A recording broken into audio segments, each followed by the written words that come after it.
नमस्कार, समसामयिक विषयों पर आपके पसंदीदा कार्यक्रम विशेष में आपका स्वागत है। आपके साथ मैं हूं घनश्याम उपाध्याय। आज विशेष में बात करेंगे दुष्कर्म विरोधी कानून की।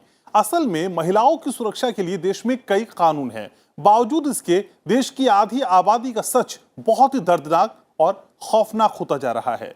अब बात सिर्फ महिला उत्पीड़न की नहीं है, बल्कि उससे आगे निकल चुकी है। यौन हिंसा, धमकाना और जान लेना बहुत आसान सा हो गया है। ऐसा लगता है कि महिलाएं समाज में रहकर भी सुरक्षित नहीं हैं। महिलाएं घरों के अंदर, बस, रेल, सड़क, पार्क, शौचालय कहीं भी सुरक्षित नजर नहीं आती। यक्ष प्रश्न ये है कि महिलाएं कब और कहां सुरक्षित होंगी? रसूख के आगे सुरक्षा और इज्जत के कोई मायने नहीं है, या फिर कानून का डर खत्म हो चुका है? दुष्कर्म विरोधी कानून होने के बावजूद भी महिलाओं के खिलाफ बढ़ते अपराधों की वजह से सारे सवाल अनुत्तरित हैं। तो सवाल यही है कि क्यों नहीं रुक पा रही महिलाओं के साथ यौन उत्पीड़न की घटनाएं? तथा कथित जागरूक समाज और समाज के ठेकेदार इसे कब तक हल्के में आंकते रहेंगे? सुरक्षा, कानूनी मदद और व्यवस्था के तमाम दावे यूं ही खोखले रहेंगे या कभी इनका असर भी होगा? इन तमाम सवालों के बीच हमारी आज यही जानने की कोशिश है कि क्या कहता है दुष्कर्म विरोधी कानून। निर्भया कांड के बाद पूर्व chief justice JS Verma committee की सिफारिशें क्या हैं और बलात्कार के मामले में कानून में क्या बदलाव किए गए हैं। तो शुरुआत करते हैं आज के विशेष की। संसद के दोनों सदनों में महिलाओं के खिलाफ बढ़ते अपराध का आज मुद्दा उठा। राज्यसभा के सभापति M वेंकैया नायडू ने गंभीर चिंता जताते हुए इस समस्या से निपटने के लिए राजनीतिक इच्छा शक्ति और प्रशासनिक स्किल के साथ मानसिकता में बदलाव पर जोर दिया। सभी दलों के सांसदों ने एक सुर में ऐसे मामलों में जल्द और सख्त सजा दिए जाने की जरूरत बताया। वहीं लोकसभा में रक्षा मंत्री राजनाथ सिंह ने कहा कि सरकार सदस्यों के सुझाव के मुताबिक किसी भी तरह का कानून बनाने को तैयार है।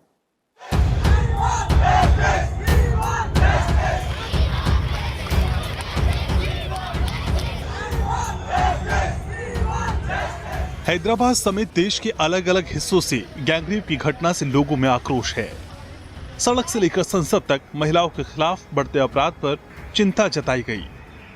राज्यसभा में शून्यकाल के दौरान ये मुद्दा उठा। सभापति M वेंकैया नायडू ने गंभीर चिंता जताते हुए कहा कि महिलाओं के खिलाफ बढ़ते अपराध पर लगाम लगाने के लिए नए बिल की नहीं, बल्कि पॉलिटिकल विल की जरूरत है। उन्होंने कहा कि प्रशासनिक स्किल और मानसिकता में बदलाव करने के बाद ही हम इस सामाजिक बीमारी को खत्म कर सकते हैं। What is required is not a new bill. What is required is political will, administrative skill, and then change of mindset, and then go for the kill of the social evil. Allowed the issue to be raised by one and all because of the larger importance and serious and social dimension of the same, so that certain amount of awareness is created in the society. I hope this is the last occasion where we discuss such incidents in future. सभापति M Venkaiah Naidu ने आरोपियों के नाबालिग होने पर कठोर सजा से बचने की दलील पर कहा कि जो इस तरह के अपराध करते हैं उन्हें लेकर उम्र का हवाला देने की बात समझ से परे है। उन्होंने कहा कि सभी पहलू सबके सामने हैं और हम सबको मिलकर ही इसका जवाब देना है।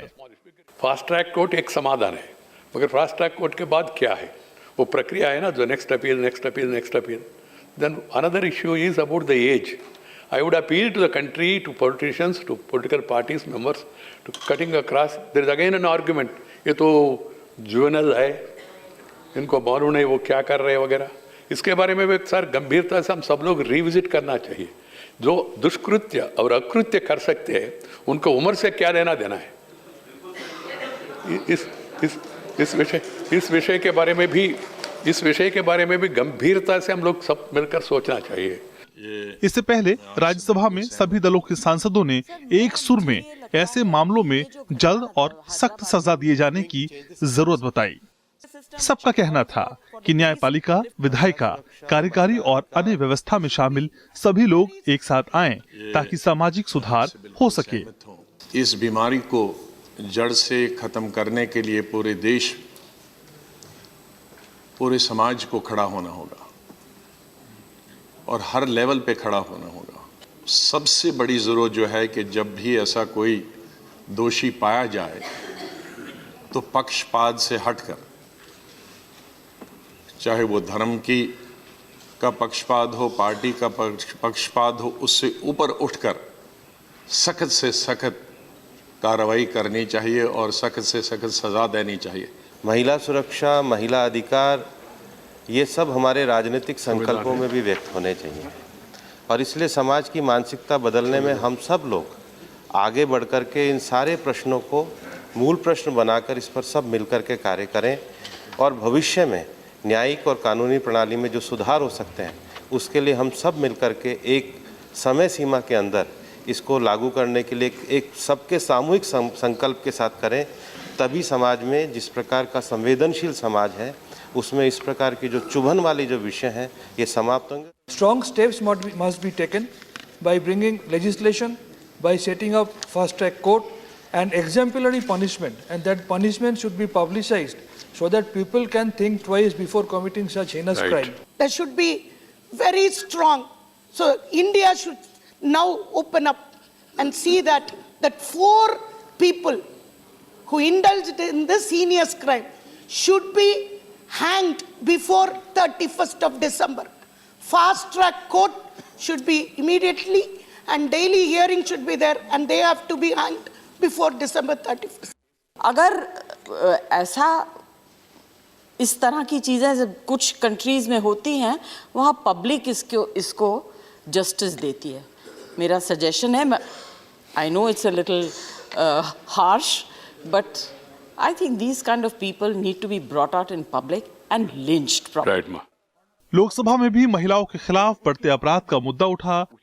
रक्षा मंत्री राजनाथ सिंह ने कहा कि वो हैदराबाद की घटना से आहत हैं और दोषियों को कठोरतम सजा दिलाने के लिए सरकार प्रतिबद्ध है। उन्होंने कहा कि सदस्यों के सुझाव के मुताबिक सरकार किसी भी तरह का कानून बनाने को तैयार है। उन्होंने कहा कि सभी सदस्यों की राय के बाद जो कठोर कानून बनाने पर सहमति होगी हम उसके लिए तैयार हैं। सदन में यदि आप चर्चा कराना चाहते हो तो हमें कोई आपत्ति नहीं होगी। सारे सदन की भावनाओं को देखकर इस प्रकार की घटना के लिए जो भी जिम्मेदार है, जो भी अपराधी हैं, उनके खिलाफ कठोरतम कार्रवाई करने के लिए जो भी प्रोविजन करना होगा यह सरकार वह प्रोविजन करने को तैयार है। इसलिए मैं आपके ऊपर छोड़ता हूं कि आप सभी सदस्यों की भावनाओं से अवगत हुए हैं। आप यह फैसला करें, चर्चा कराना चाहते हो तो चर्चा कराएं और जिस भी प्रकार का कठोर कानून बनाने पर सहमति बनेगी हम उस प्रकार का कानून बनाने को तैयार हैं। लोकसभा में सभी दलों के सदस्यों ने हैदराबाद में पिछले सप्ताह एक महिला पशु चिकित्सक के साथ सामूहिक दुष्कर्म और उसकी हत्या की घटना की निंदा की और ऐसे मामलों में दोषियों को जल्द से जल्द कठोरतम सजा देने की मांग की। Bureau report, Rajya Sabha TV. भारतीय दंड संहिता के सेक्शन 375 में बलात्कार यानी रेप के बारे में और सेक्शन 376 के तहत बलात्कार के मामले में सजा का प्रावधान किया गया है। आइए जानते हैं कि बलात्कार से जुड़ा आईपीसी का सेक्शन 375 क्या है और इसके तहत क्या-क्या प्रावधान है। जब कोई पुरुष किसी महिला के साथ उसकी इच्छा के विरुद्ध उसकी सहमति के बिना उसे डरा धमकाकर दिमागी रूप से कमजोर या पागल महिला को धोखा देकर या उस महिला के शराब या नशीले पदार्थ के कारण होश में नहीं होने पर संभोग करता है तो उसे बलात्कार कहते हैं। इसमें चाहे किसी भी कारण से संभोग क्रिया पूरी हुई हो या नहीं, कानूनन वो बलात्कार की श्रेणी में ही रखा जाएगा।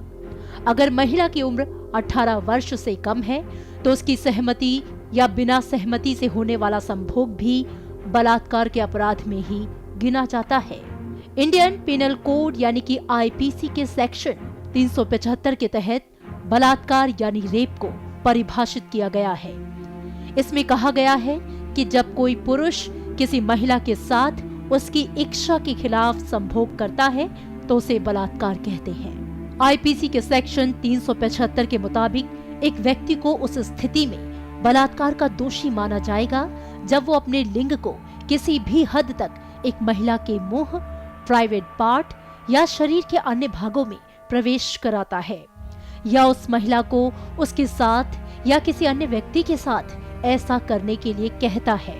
इसके अलावा किसी भी हद तक किसी भी वस्तु या लिंग के अलावा शरीर का एक हिस्सा एक महिला के प्राइवेट पार्ट में प्रवेश कराता है, उस महिला को उसके साथ या किसी अन्य व्यक्ति के साथ ऐसा करने के लिए कहता है, या एक महिला के शरीर के किसी भी हिस्से को तोड़ मरोड़ कर उस महिला के प्राइवेट पार्ट या शरीर के किसी भी भाग में प्रवेश कराता है, या उस महिला को उसके साथ या किसी अन्य व्यक्ति के साथ ऐसा करने के लिए कहता है, या अपने मुंह को एक महिला के प्राइवेट पार्ट पर लगाता है, या उस महिला को उसके साथ या किसी अन्य व्यक्ति के साथ ऐसा करने के लिए साथ में से किसी भी एक तरीके के तहत आने वाली परिस्थितियों में संभोग करता है, तो वो बलात्कार का दोषी माना जाएगा। सेक्शन 375 बलात्कार को परिभाषित करता है। इसके अंदर पहले तो बहुत ही छोटी तरह की परिभाषा थी, जिसमें सिर्फ पीनस और वेजिना से ही रिलेटेड ऑफेंस को रेप माना गया था, लेकिन अब 2013 के अमेंडमेंट एक्ट के बाद इसमें सारी तरहों की जो एक्टिविटीज़ हैं उसको रेप माना गया है। जैसे कि अगर अपने शरीर के अपना पीनिस से शरीर के किसी भी अंग में, मुंह में या कोई और अंग में भी अगर पेनिट्रेशन किया जाए तो ये रेप माना जाता है। कहने का मतलब है कि आज की परिस्थिति में 375 जो बताता है वो पेनाइल वेजिटेशन को बताता है, ऑब्जेक्ट का डिजिटल रेप भी है हमारे यहाँ, और फिंगर पेनिट्रेशन भी है, यानी कि इसका परिधि बहुत ज़्यादा बढ़ा दी गई है। इन 7 परिस्थितियों में शामिल है महिला की मर्जी के खिलाफ या महिला की सहमति के बिना संभोग करना।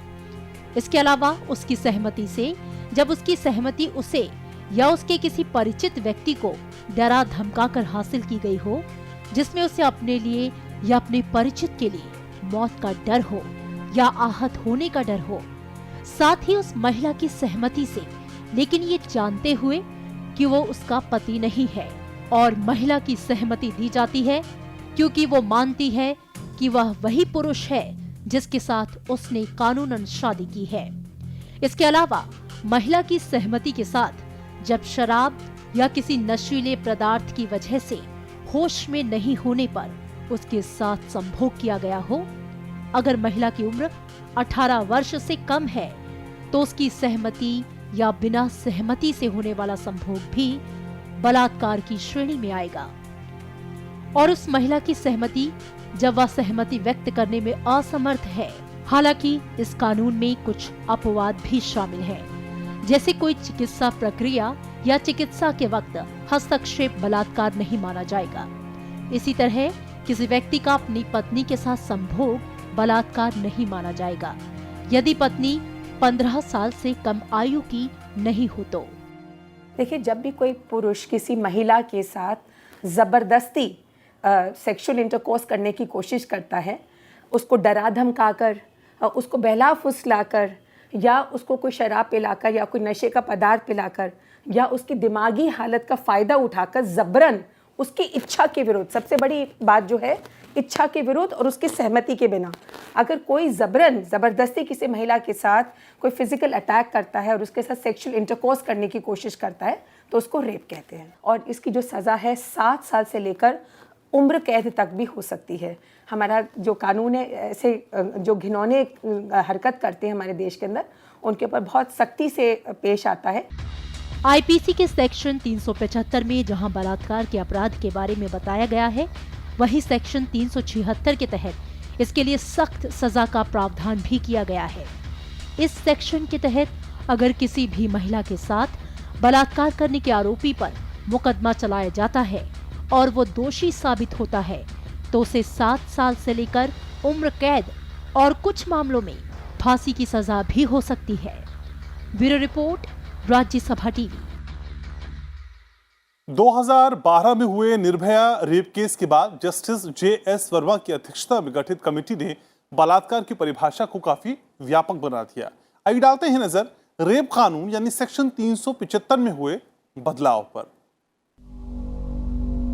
16 दिसंबर 2012 देश की राजधानी दिल्ली में मानवता को शर्मसार करने वाली जघन्य और दर्दनाक घटना हुई। बस में सवार निर्भया के साथ क्रूरता की सारी हदें पार कर दी गई। दिल्ली की सर्द काली रात की वारदात के बाद सुबह पूरा देश दर्द के अंधेरे में डूब गया। इस घटना ने समाज के हर वर्ग को झकझोर दिया और एक सुर में रेप लॉ में बदलाव की मांग तेज होने लगी। निर्भया से रेप के दौरान दोषियों ने जो हैवानियत दिखाई थी वो आज भी लोगों के रोंगटे खड़े कर देती है। निर्भया को इंसाफ दिलाने के लिए सख्त कानून की मांग को लेकर पूरे देश में सड़क पर विरोध प्रदर्शन हुए। सेक्शन 375 में बदलाव के लिए संसद से लेकर सड़क तक बहस शुरू हो गई। सुप्रीम कोर्ट के पूर्व चीफ जस्टिस JS वर्मा की अगुवाई में टीम बनी और तमाम सिफारिशें मांगी गई। वर्मा कमीशन की सिफारिश के बाद रेप लॉ में बदलाव किया गया। 29 दिनों में वर्मा कमीशन ने अपनी सिफारिशें भेज दी। जस्टिस वर्मा की अगुवाई में बनाई गई 3 सदस्यों की कमेटी ने 29 दिनों में 631 पेज की रिपोर्ट 22 जनवरी 2013 में सरकार को सौंप दी थी। इस रिपोर्ट के आधार पर एंटी रेप लॉ के लिए सरकार ने ऑर्डिनेंस जारी किया। सरकार ने आपराधिक विधि संशोधन अधिनियम 2013 को लागू किया और ये संशोधन अधिनियम 3 फरवरी 2013 से प्रभाव में है। IPC में संशोधन करने के बाद रेप की परिभाषा में बदलाव किया गया। निर्भया को दी गई विभत्स शारीरिक यातनाओं को ध्यान में रखते हुए रेप यानी बलात्कार की परिभाषा को और भी व्यापक बनाया गया। IPC की सेक्शन 375 में रेप मामले में विस्तार से परिभाषित किया गया, जिसके तहत अगर किसी महिला के साथ कोई पुरुष जबरन शारीरिक संबंध बनाता है तो वो रेप होगा। महिला के साथ किया गया यौनाचार या दुराचार दोनों ही रेप के दायरे में होंगे। इसके अलावा महिला के शरीर के किसी भी हिस्से में अगर पुरुष अपना प्राइवेट पार्ट डालता है तो वो भी रेप के दायरे में होगा। इतना ही नहीं, महिला के प्राइवेट पार्ट में अगर पुरुष कोई भी वस्तु डालता है तो भी रेप के लिए दोषी होगा। महिला की उम्र अगर 18 साल से कम है और उसकी सहमति भी है तो भी वो रेप होगा। जस्टिस वर्मा कमेटी ने रेकमेंड करा कि अब धारा 376 को इतना व्यापक रूप दे दिया गया है कि कोई भी तरह का गलत काम किसी महिला के साथ करा जाता है, उसके सेक्सुअल ऑर्गन्स के साथ में ज़बरदस्ती करा जाता है, भले वो पुरुष अपने खुद के सेक्सुअल ऑर्गन से ना करे, परंतु अगर कोई फॉरेन ऑब्जेक्ट को भी इस्तेमाल करता है, जैसे कोई पेंसिल का इस्तेमाल करता है या कोई लोहे की छड़ी का इस्तेमाल करता है, कोई कुछ ऐसे घिनौने केसेस भी आए जहाँ पर कोई मोमबत्ती का इस्तेमाल करा गया। और यहाँ तक कि जब हम एक डिजिटल इंडिया की बात करते हैं तो अगर कोई पुरुष अपनी उंगली का भी इस्तेमाल करता है तो इसको डिजिटल रेप माना जाता है। देश में हर तरफ से रेप के दोषी को फांसी की सजा देने की मांग उठ रही थी। IPC के सेक्शन 376 के तहत कम से कम 7 साल और ज्यादा से ज्यादा उम्र कैद की सजा का प्रावधान किया गया। इसके अलावा IPC की सेक्शन 376A के तहत प्रावधान किया गया कि अगर रेप के कारण महिला वेजिटेटिव स्टेज यानी मरने जैसी स्थिति में चली जाए तो दोषी को अधिकतम फांसी की सजा भी हो सकती है। 376B के तहत अलगाव में रह रही पत्नी के साथ रेप करने पर 7 साल से 10 साल तक की सजा हो सकती है और 376C के तहत सरकारी संरक्षण जैसे जेल, अस्पताल में रह रही महिला के साथ रेप के मामले में 5 साल से 10 साल तक सजा दी जा सकती है। साथ ही गैंगरेप के लिए 376D के तहत सजा का प्रावधान किया गया, जिसके तहत कम से कम 20 साल और ज्यादा से ज्यादा उम्र कैद की सजा का प्रावधान किया गया।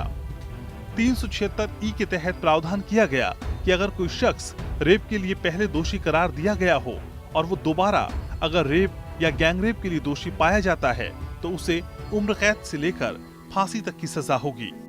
खास चीज़ 2 बातें रहीं। पहली कि उन्होंने डेथ पेनल्टी का यानी कि मृत्यु दंड का भी प्रावधान किया गया था कुछ लिमिटेड चीज़ों में, जहाँ की गैंग रेप होता है या जहाँ पर महिला की जो बलात्कार के बाद वो ऐसी स्थिति में आ जाती है कि वो सिर्फ एक पलंग पर पड़ी हुई अपंग महिला बन जाती है, तो उन परिस्थितियों में उन्होंने मृत्यु दंड का प्रावधान किया था। और दूसरी जो बहुत खास बात थी, हमारे यहाँ पति पत्नी के करे हुए जो संबंध बीच में बनते हैं उसको रेप के दायरे में नहीं लाया जाता। शादी पर ये मान लिया जाता है कि पत्नी हमेशा अपनी कंसेंट अपने पति को देगी, लेकिन वर्मा कमेटी में ये खास प्रावधान था कि अगर शादी के बाद भी कोई महिला अपने पति के साथ ये संबंध नहीं बनाना चाहती और वो ज़बरदस्ती संबंध बनाता है तो इसको भी बलात्कार के दायरे में लाया जाता है। रेप के अलावा महिलाओं के साथ होने वाले यौन अपराध के लिए भी वर्मा कमीशन ने सिफारिशें की, जिसमें सेक्शन 354 यानी महिला के साथ छेड़छाड़ को शामिल किया गया।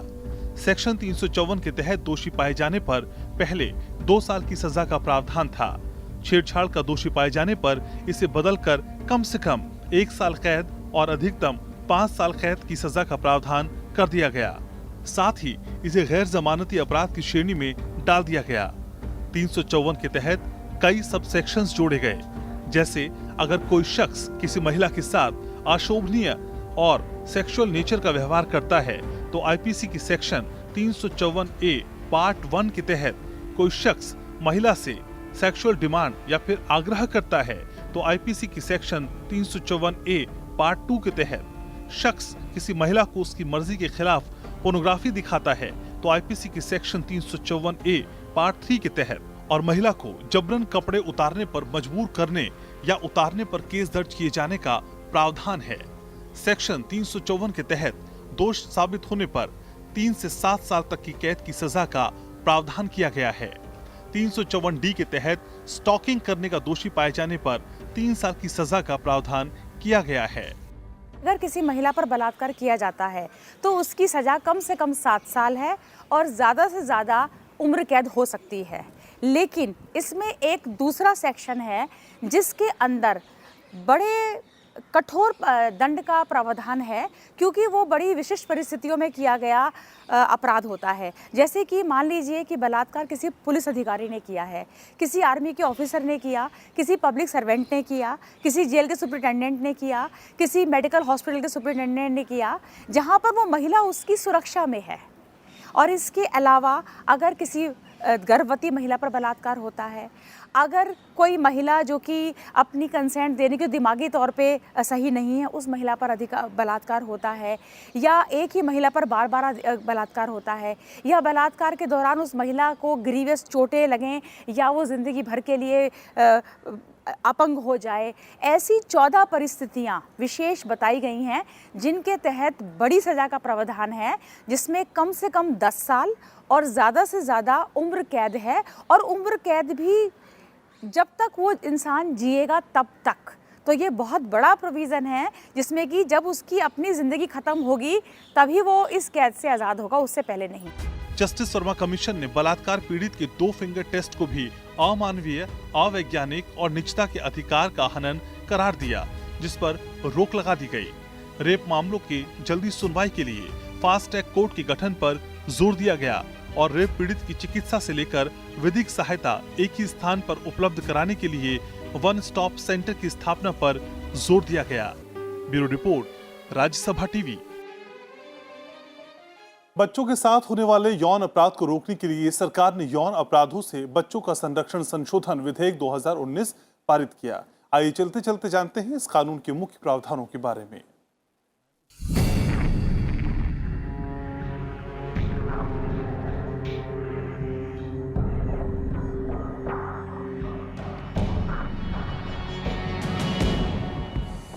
पॉक्सो संशोधन विधेयक 2019 में बच्चों को यौन अपराधों, यौन शोषण और अश्लील सामग्री से बचाने के लिए कई महत्वपूर्ण उपाय किए गए हैं। इसमें यौन उत्पीड़न और अश्लील साहित्य, सेक्सुअल और गैर सेक्सुअल हमले को भी शामिल किया गया है।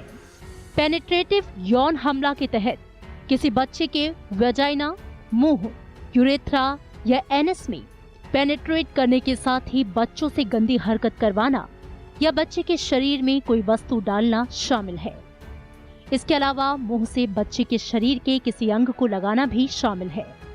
ऐसे अपराधों के लिए पहले 7 साल से लेकर आजीवन कारावास की सजा का प्रावधान था। वहीं पॉक्सो संशोधन विधेयक 2019 में न्यूनतम सजा को 7 से बढ़ाकर 10 साल करने का प्रावधान है। विधेयक के मुताबिक अगर कोई व्यक्ति 16 साल से कम आयु के बच्चे पर पेनिट्रेटिव यौन हमला करता है तो उसे 20 साल से लेकर आजीवन कारावास तक की सजा होगी, साथ में जुर्माना भी भरना होगा। इस कानून में कुछ हरकतों को गंभीर पेनिट्रेटिव यौन हमला के तहत शामिल किया गया है। इसके तहत जब पुलिस अधिकारी, सशस्त्र सेनाओं के सदस्य या पब्लिक सर्वेंट बच्चे पर पेनिट्रेटिव यौन हमला करे तो उसे गंभीर पेनिट्रेटिव यौन हमला माना जाएगा। इसके साथ ही इसमें ऐसे मामले भी शामिल हैं जहां अपराधी बच्चे का संबंधी हो या हमले से बच्चे का सेक्सुअल ऑर्गन्स घायल हो जाए या बच्ची गर्भवती हो जाए। इस बिल में गंभीर पेनिट्रेटिव यौन हमले में 2 बातें और जोड़ी गई हैं। इनमें हमले के चलते बच्चे की मौत और प्राकृतिक आपदा के दौरान किया गया हमला शामिल है। पहले गंभीर पेनिट्रेटिव यौन हमले में 10 साल से लेकर आजीवन कारावास तक की सजा और जुर्माने का प्रावधान था, जबकि संशोधित बिल में न्यूनतम सजा 20 साल और अधिकतम मृत्यु दंड का प्रावधान है।